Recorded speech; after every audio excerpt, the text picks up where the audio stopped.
Ladies and gentlemen, you know, I've been around a while, and I've been around the Clintons more than anybody should ever have to be. A couple of years ago, Bill and Hillary camped out in my state, telling anyone who'd listen why they ought to vote against me.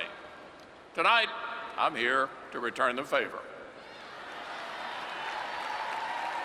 I'm a patient man. As a young child in the South, I was struck with polio and forced to stay off my feet for 2 years. That experience taught me an abiding gratitude for my parents. And it also taught me how to wait, which comes in handy when you're the leader of the U.S. Senate. More than anything, though, my job has taught me the value of trust, how to distinguish between people who are in this to serve others and people who are in it for themselves. I'm here to tell you, Hillary Clinton will say anything, do anything, and be anything to get elected president, and we cannot allow it. The American people are tired of hearing about the bounty of government while the cost of caring for a family or meeting daily expenses grows out of reach. Over the past few years, they've seen government abuse their office and get rewarded for it. They've seen the middle class actually shrink. And in the midst of this, they've raised a very simple complaint. Who's looking out for us? It's not Hillary. I've had my differences with Barack Obama, but I'll give him credit for this. At least he was upfront about his plans to move America to the far left. To the far left. Not Hillary. She lied about her emails. She lied about her server. She lied about Benghazi. She even lied about sniper fire. Why, even she lied about why her parents named her Hillary. So I ask you a simple question.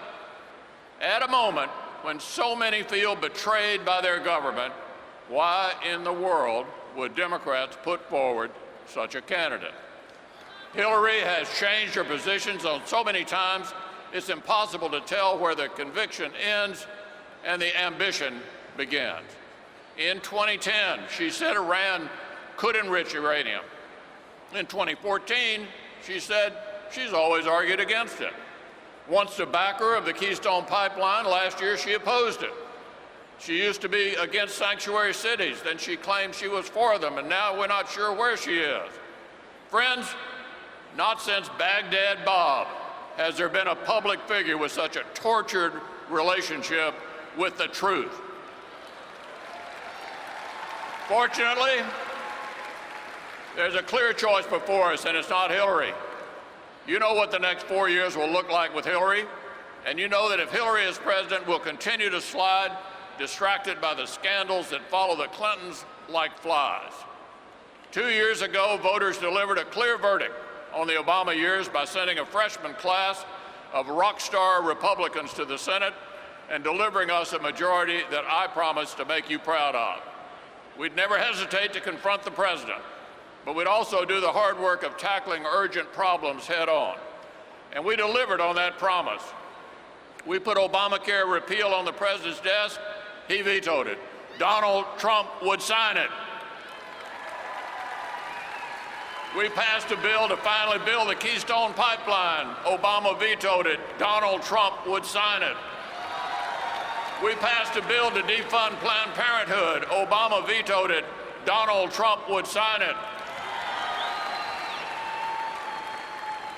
And on that sad day when we lost Justice Scalia, I made another pledge that Obama would not fill this seat.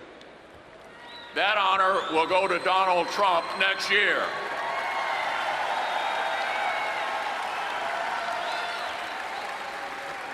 So with Donald Trump in the White House, Senate Republicans will build on the work we've done and pass more bills into law than any Senate in years.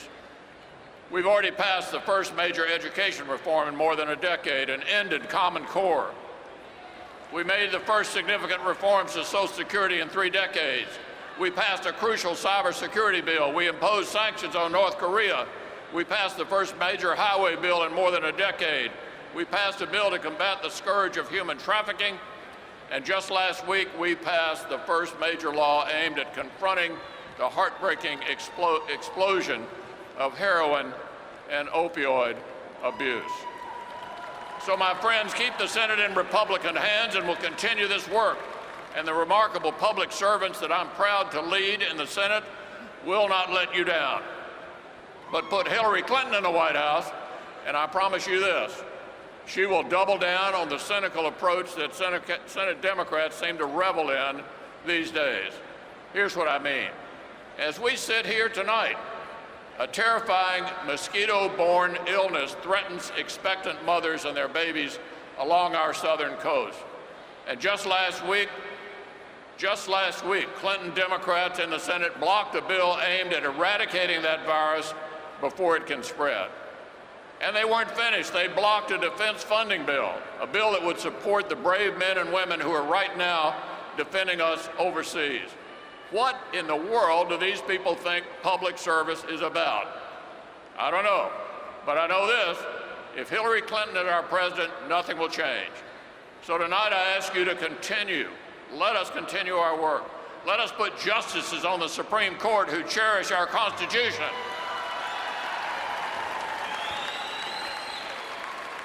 Let's keep the Senate. And let's elect a president and a vice president who really believe America is exceptional. Thank you, my friends, and God bless America.